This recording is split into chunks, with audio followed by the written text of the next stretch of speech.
Hello बच्चों, कैसे हो आप सब। मैं प्रीति मिश्रा आप सभी का स्वागत करती हूँ इस छोटे से प्यारे से चैनल P2 एजुकेशन में। आज मैं आप लोगों को क्लास 10 की सेकंड चैप्टर है तुलसीदास जी, उनका एक पोएम है वन मार्ग में, उस पोएम को एक्सप्लेन करने जा रही हूँ। उम्मीद है आप सबको वीडियो अच्छी लगेगी।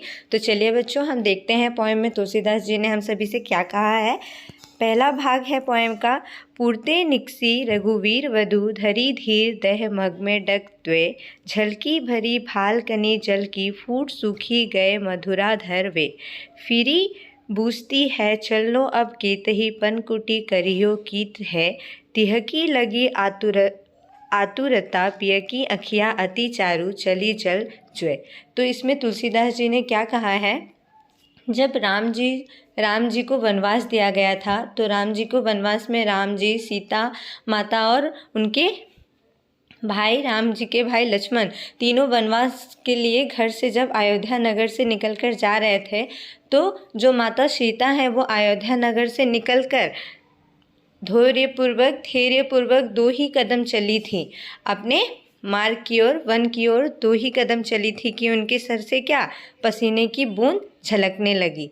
झलकी भरी भाल कनी जल की, झलकी मतलब झलकने लगी, भरी भाल मतलब जो सर है वहाँ से उनकी पसीने की बूंद झलकने लगी।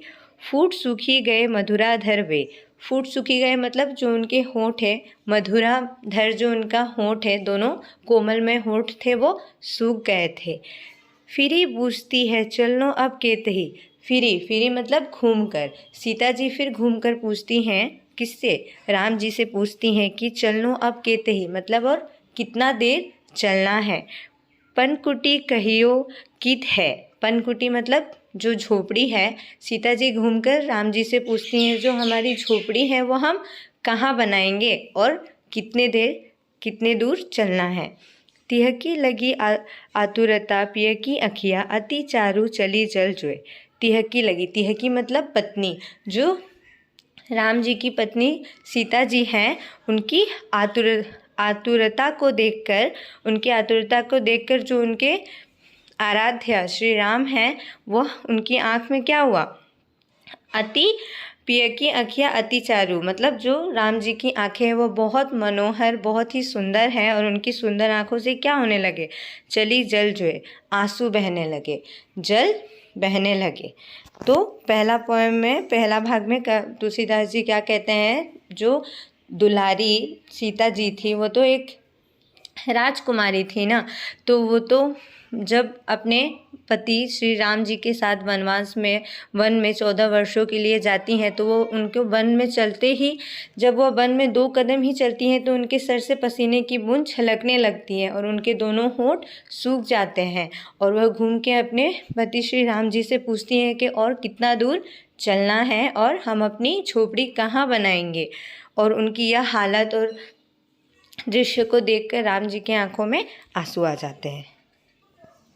तो चलिए बच्चों, अब हम दूसरा स्टेंजा देखते हैं। यहाँ तुलसीदास जी ने क्या कहा है।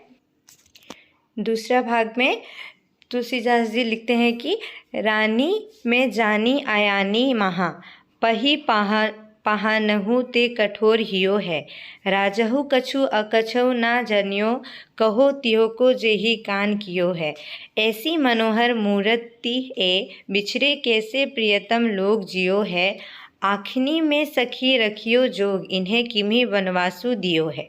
मतलब तुलसीदास जी कहते हैं कि अपने पोएम में ग्रामीण महिलाओं के द्वारा माध्यम से ये बताते हैं कि जो ग्रामीण महिलाएं हैं, अयोध्या नगर की जो ग्रामीण महिलाएं हैं, वो अपनी सखी से कह रही हैं कि हे सखी, जो यह रानी है, मैं जान गई कि यह जो रानी कैकेयी है वो बहुत महाअज्ञानी है, और जिनका हृदय क्या है, पत्थर और ब्रज से भी कठोर उनका हृदय है।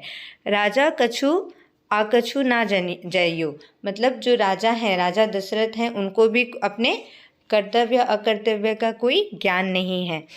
ग्रामीण महिलाएं अपनी सखियों से क्या कहती हैं कि मैं जान गई कि जो रानी कैकेयी है बहुत अज्ञानी है और बहुत कठोर हृदय की है, पत्थर से भी कठोर हृदय की हैं, और जो राजा दशरथ हैं उनको भी अपने कर्तव्य अकर्तव्य का कोई ज्ञान नहीं है।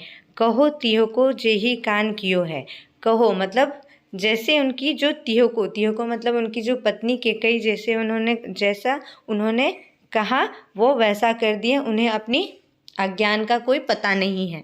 वो कहते हैं कि जो रानी कैकेयी उनकी पत्नी ने उनसे जैसा कहा उन्होंने कर दिया, उन्हें अपने कर्तव्य का कोई ज्ञान नहीं है। ऐसी मनोहर मूरत ऐसी मनोहर मूरत किसे कहा है? राम, सीता जी और लक्ष्मण जी को।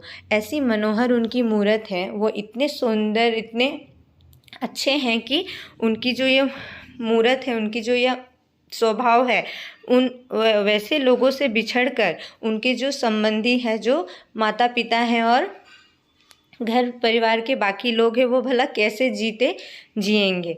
बिछड़े कैसे प्रियतम लोग जियो है, मतलब उनसे बिछड़ के लोग, उनके जो रिलेटिव्स है वो कैसे भला जिएंगे। आँखिन में सखी रखियो जोग है। आँखिन में रखी मतलब आँखों में रखने योग्य है। कौन? राम, सीता और लक्ष्मण जी क्या हैं? आँखों में रखने योग्य हैं।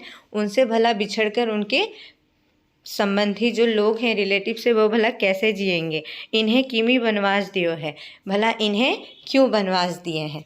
तो सेकेंड स्टेंजा में तुलसीदास जी बताते हैं, अपनी ग्रामीण महिलाओं के माध्यम से कहते हैं कि जो ग्रामीण महिलाएं हैं वो अपनी सखियों से कहती हैं, राम, लक्ष्मण, सीता जी को वनवास जाते हुए देख वो अपनी सखिया से कहती हैं कि मैं जान गई कि जो रानी कैकेयी है वो बहुत अज्ञानी है, उनका हृदय कठोर, पत्थर से भी कठोर है और राजा को भी अपने कर्तव्य का कोई ज्ञान नहीं है। जैसी उनकी पत्नी कैकेयी ने कहा उन्होंने अज्ञानतापूर्वक वैसा ही कर दिया।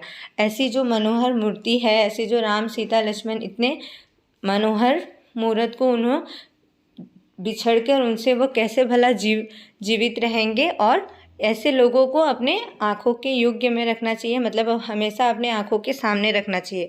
भला इन्हें वनवास क्यों दे दिए।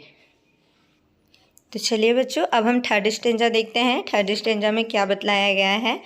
शीस जटा उर बाहु विशाल, विलोचन लाल तिरछी सी भो हैं। तूने सरासन बांध धरे, तुलसी बन मार्ग में सुठी सोहे। सादर बरही बार सादर बहरी बार स्वभाव चीते, तुम्हें त्यों हमरो मनु भोए मोहे।